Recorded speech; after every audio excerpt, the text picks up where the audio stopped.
Hi there guys, and welcome to today's live stream. We're going to be talking all about how you can return to the gym after a hiatus or after having a back problem, how you can safely get back in there and start working out. So if you enjoy working out in the gym and you're aware they're opening up in the next couple of weeks, then this video is going to be for you. As always, if you're new to the channel, please do consider subscribing, hitting the notification bell. Obviously we go live every single weekday and we always have the Q&A. Today is no different, so we'll have the Q&A at the end of the live stream where you guys can ask your questions. If you're subscribed and you hit the notification bell, then you won't miss out every time we go live, which is every weekday, generally in the morning. With that being said, let's get into today's live stream.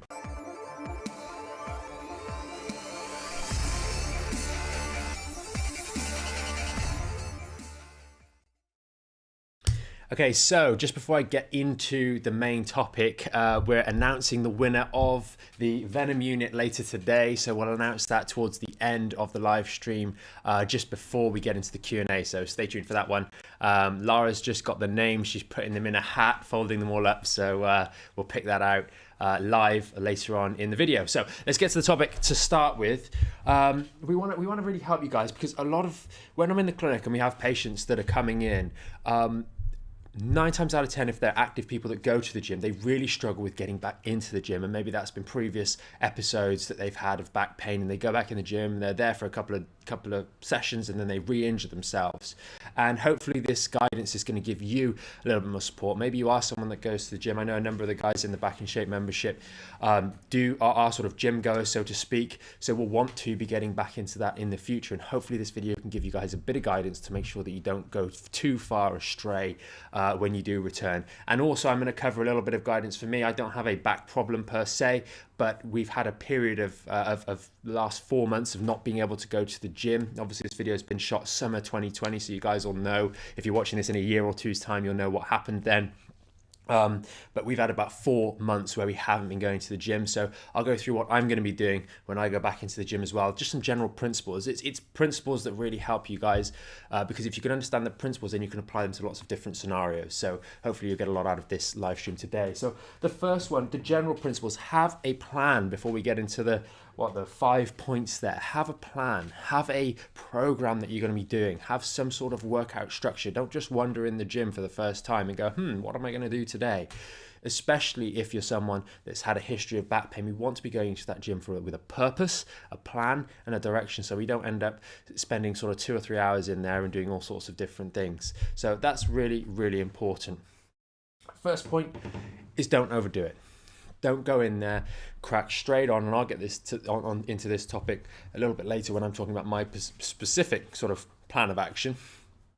Don't go and overdo it in the gym. Yes, a lot of us really enjoy working out, using some of the weights, etc. But those first couple of sessions back, please, please, please don't overdo it. That is a really, really important part. And then the second point, which we've touched on this acronym before, the TREAT acronym, which I made up. It might already exist, I don't know, but I made it up a couple of weeks ago on the live stream, and it's give yourself those rest days. When we're getting back into the gym, we're using weight, we're doing different movements. The introduction, maybe you're going from the bands in phase 3 and you're starting to add in a workout in the gym which uses weights, kettlebells, barbells, etc., dumbbells. There's different forces, different contractions going through your body when you're doing this. So use the acronym TREAT, which is test, rest, evaluate, and then make any adjustments and then test again. So that process can take place over a couple of days. You have your session. You see how you are over the next 12 to 24 hours. How am I feeling? Do I have any DOMS? DOMS is delayed onset muscle soreness, which might come on a day or 2 days afterwards. You feel all of a sudden those muscles are a little bit sore. See how it went, and then the next time you go back in the gym, maybe in a day or so's time, you can then adjust things. Maybe that was the right sort of starting point. Maybe it was a bit too easy and you haven't got any DOMs after a day or so, and maybe it was you did actually go a little bit too hard. But hopefully if you've adhered to point number 1, then you won't have that issue. So the next one is do not neglect stretching.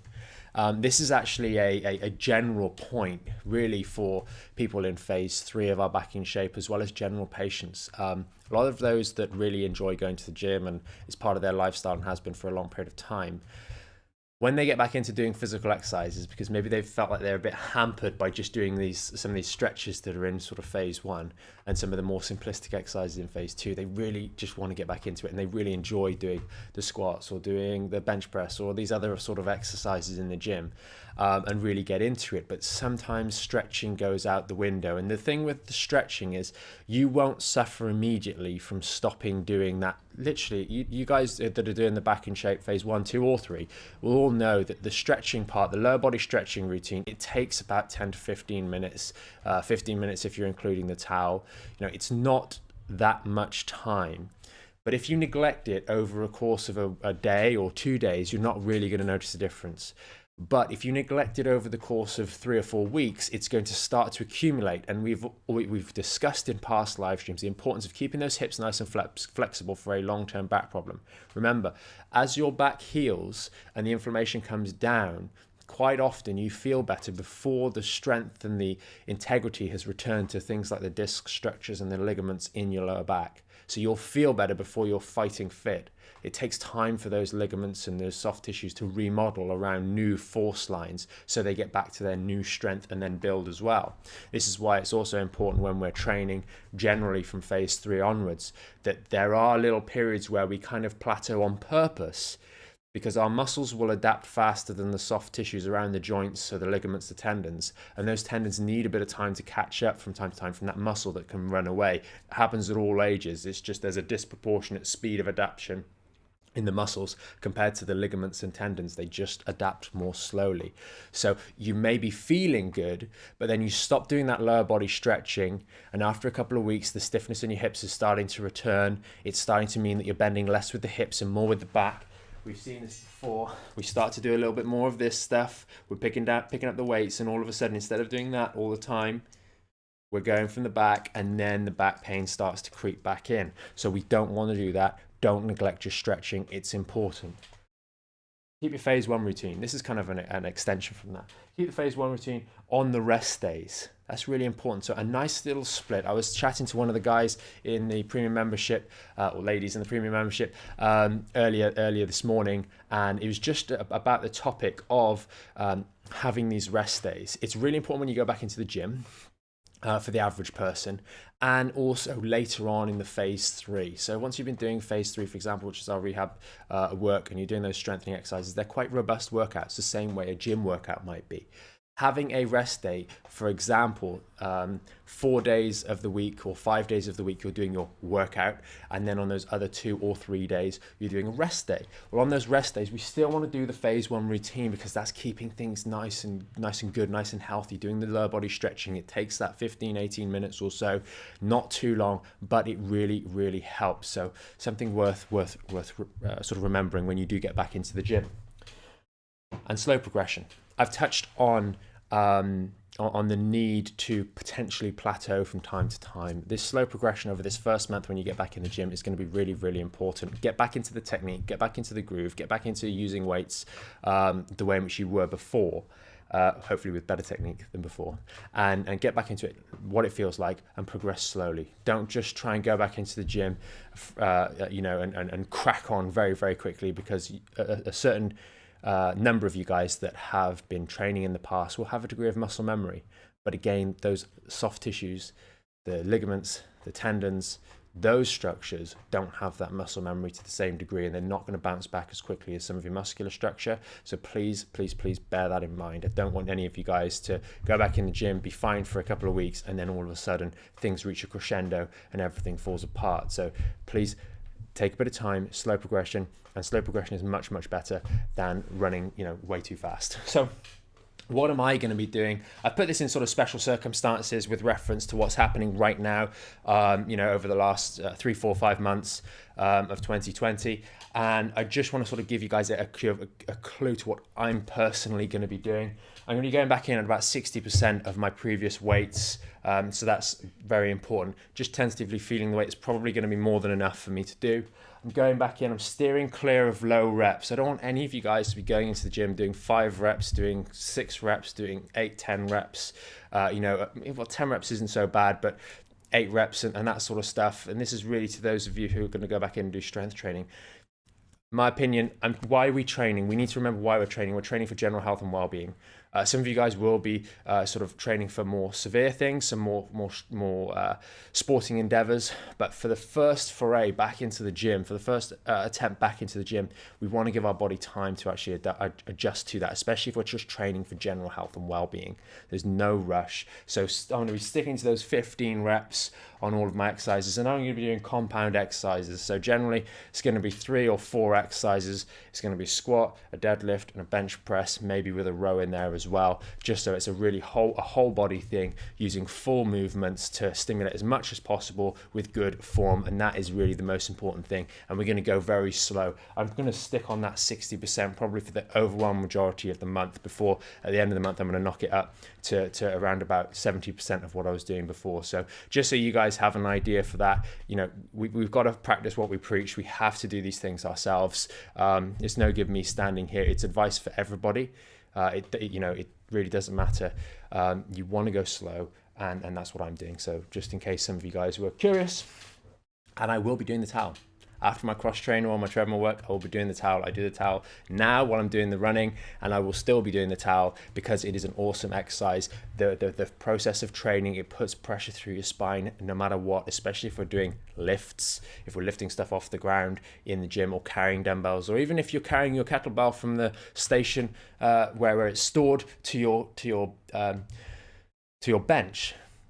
That involves compression, excessive compression through your spine, so it makes sense to do that towel exercise. It's an awesome one. Many of you guys will already know that it is a great exercise, so I will still be doing that as well. Last point, I just had a few other considerations before we get on to picking the name out of the hat at the end of the live stream, so that's pretty awesome. A few ones just that might catch you guys out. We've got classes. A lot of people love classes. It's something that people enjoy doing. Classes are for the class. They're not for you. They are for the general class and really I know some of you guys even have done classes or do classes yourself, and the class is there to really, you know, work out the whole group. It's not tailored to each individual. So hopefully if you're going through the Back in Shape membership, as I know many of you guys watching are, and you're going to consider going into classes later on in the future, just use your own knowledge. It's really important that you understand your body, and hopefully that's what we can give you guys in the Back in Shape membership as well. And when you're doing these classes, you know, don't do burpees, jumping onto a box and then back down to burpees. Those sorts of things are just not helpful for you. They're great burners, but you know, you can get a great burn doing things that don't involve you doing crazy movements with your back all over the place. It's just not going to be helpful. And I see people, even competent people, doing these sorts of things. But if you're a competent athlete and you've been doing this sort of thing for years and you've never had any injuries, then you're going to get away with those sorts of things. But if you're returning to classes from having a bit of back trouble, then just steer clear of those sorts of exercises, because they're not good. That way you can participate in the class, but avoid getting caught out.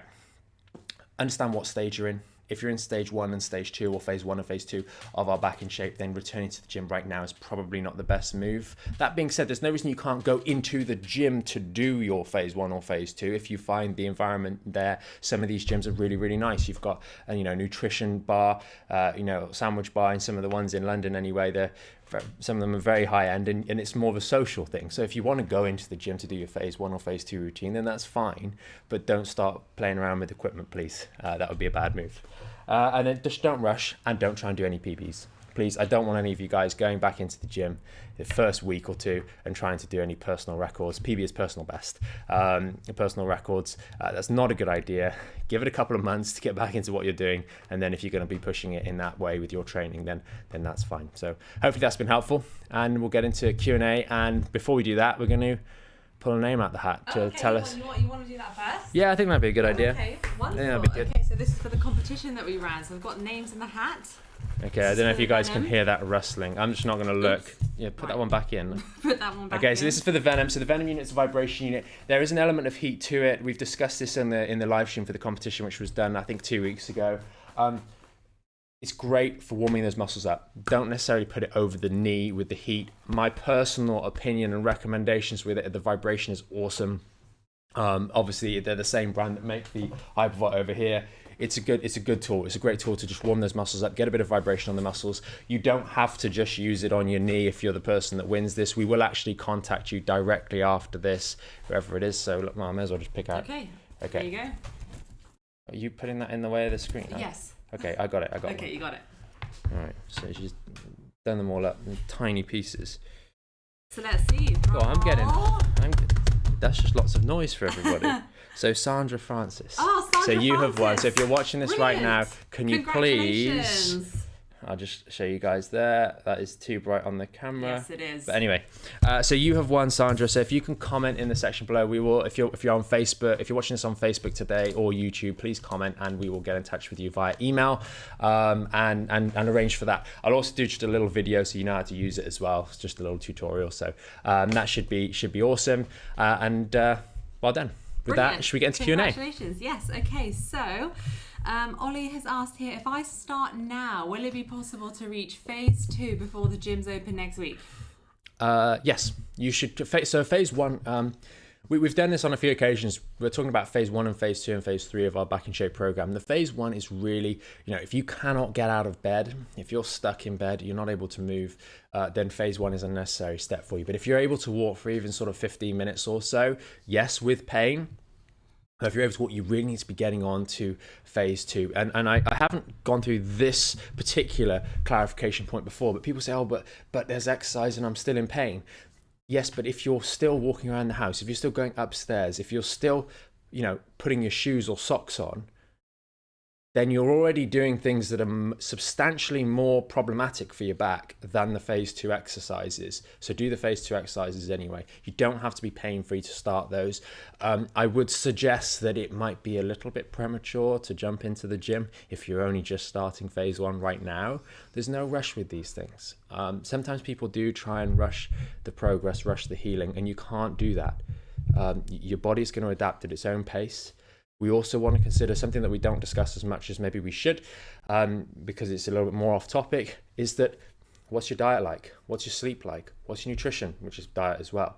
Other stress factors. What are all these things doing? Because if we're just doing our exercises and everything else is terrible nutrition, etc., then we are creating unnecessary barriers for our health and recovery. So what I would suggest you do is do your exercises correctly. That's number 1. Make sure your nutrition's right. Make sure you're sleeping as well as possible, and make sure your lifestyle is generally one that's sort of low stress if possible, and we're not sort of having unnecessary things, smoking, excess alcohol, those sorts of things can all impair and slow down that recovery process. Okay, awesome. Fiona's just left 2 comments here. She says, I'm going to be shattered just getting through the turnstiles.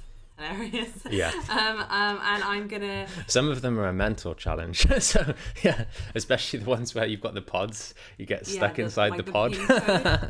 Yeah. And she's also said, I'm now back at work and I'm aching from just holding the hairdryer up for 12 hours a day. Yeah, I mean, hours are crazy for hairdryers. For hairdryers, yeah, hairdryers get a real...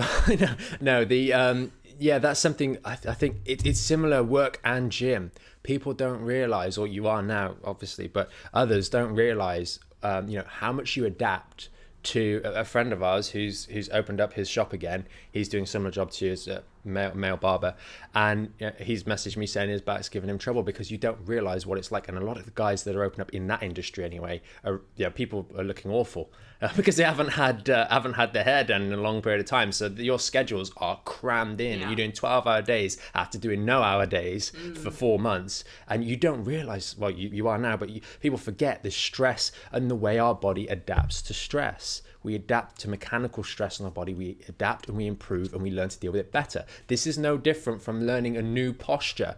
Now people will be appreciating the way in which their body adapted to their previous work style as they return to it, the challenges that they had before that their body adapted to sort of meet those needs. You're returning into it and you start to realize just how tired it is holding that hairdryer up here like this. But once you get used to it, your body will adapt. Our bodies are really, really good. They're amazing. It doesn't matter for everyone.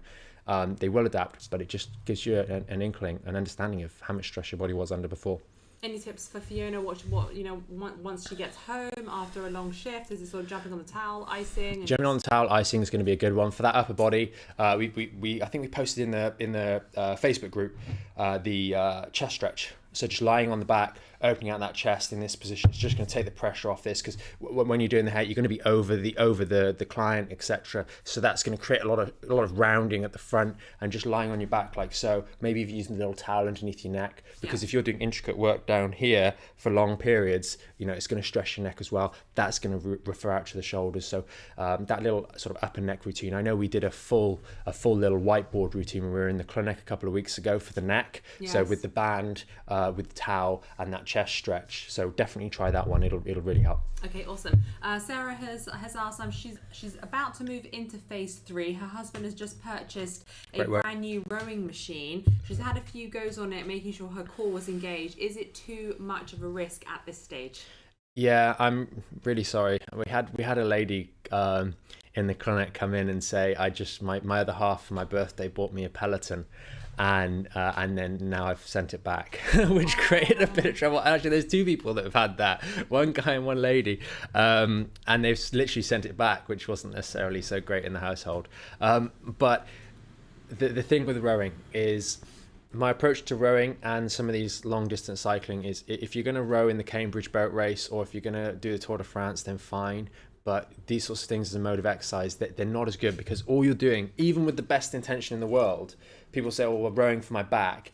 Well, yes, if you were doing a back extension, but most of rowing is going like that and rounding forwards and then coming back, and rounding forwards and then coming back. Even with the best will in the world, the technique tends to involve a lot of lumbar flexion. And if you're someone with back pain that's recovering from back pain, I'd leave your husband to use that, especially if he's got sort of experience with the rowers, with rowing.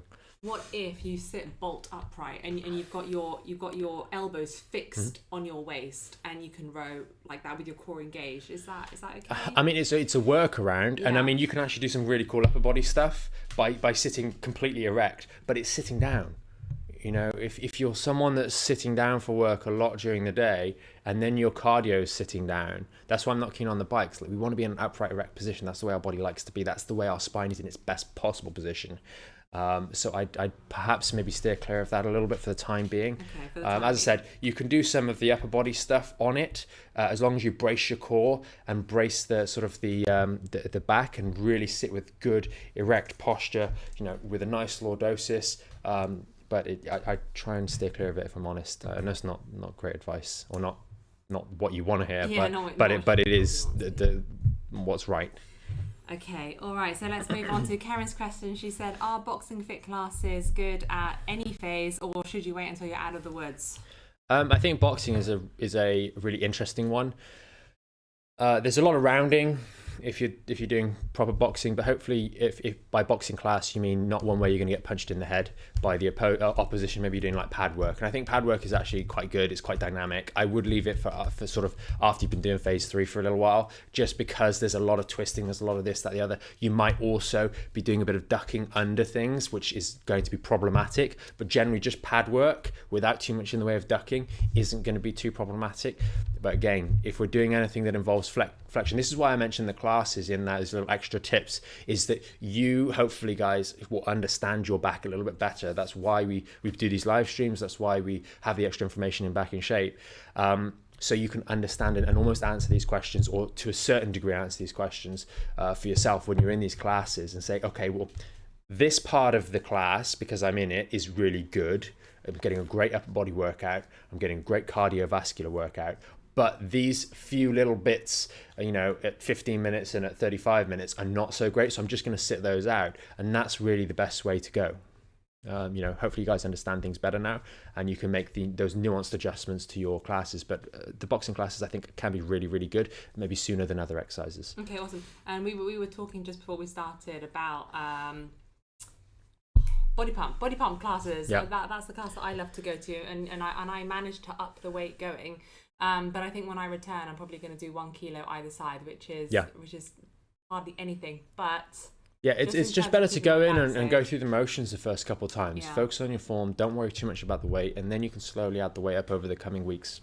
Okay, awesome. Joe said he's heard a rumor that gyms will limit times to 45-minute sessions. Not confirmed. If that's true, then what is the amount of time for a workout? A good amount of time for a workout? I think most people that are in the gym spending longer than 45 minutes are wandering around wasting time. And that's just the way it is. And many of you guys will know this from your back in shape routine, especially when you get into phase 2 and more so phase 3. The workout is efficient. The workout can be quite draining from a cardiovascular point of view when you're doing the 5x15. You don't need to be in the gym for hours on end. If you're doing that, you're doing it for more of a social reason. If you've got former bodybuilders, that are weighing 250 to 300 pounds, that can get away with doing a 45-minute to 1 hour session.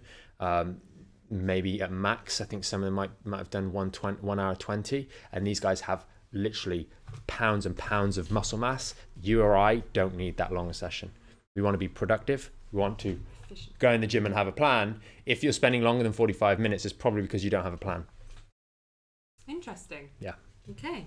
All right, brilliant. I think that is everything for today. Thank you, everybody, for the questions. Awesome. Well, thanks so much, guys, for joining us on today's live stream, and congratulations to Sandra. We will be sending out and getting in contact with you. Please, if you're watching this, need your address. We do need your address. We need to be able to send this over to you. That's really quite essential. Yes. Otherwise, the giveaway doesn't quite work. So we'll get in touch with you. No doubt, she'll comment on our Facebook. I can't see who's live at the moment. So that'll be awesome. And again, that's it for this week. Hopefully you guys found this video helpful, especially if you're thinking of returning to the gym. If you do find these videos helpful, please do consider subscribing. And if you find the Q&A helpful, maybe you got some questions about your back pain, neck pain, etc., and you want a little bit of advice, then tune into our live streams. Hit the notification bell when you subscribe so you know when we go live. We do go live every single weekday, and we always do Q&A. So generally in the mornings, we'll post those lives in advance as well, so you guys know what the topic is for the next one. And have a great weekend, everybody, and we will see you Monday with another live stream. Thanks so much for joining us on today's video. Hopefully you found it packed full of useful information. If you want to learn more about the premium Back in Shape membership, there's going to be a video somewhere underneath here. And if you want to stay up to date or tune in to some of our more recent live streams and the Q&As at the end of those, then that's going to be down here. And remember, you can subscribe to the channel up here and hit the notification bell to make sure you know when we next go live, so you can join us for our next live stream and Q&A.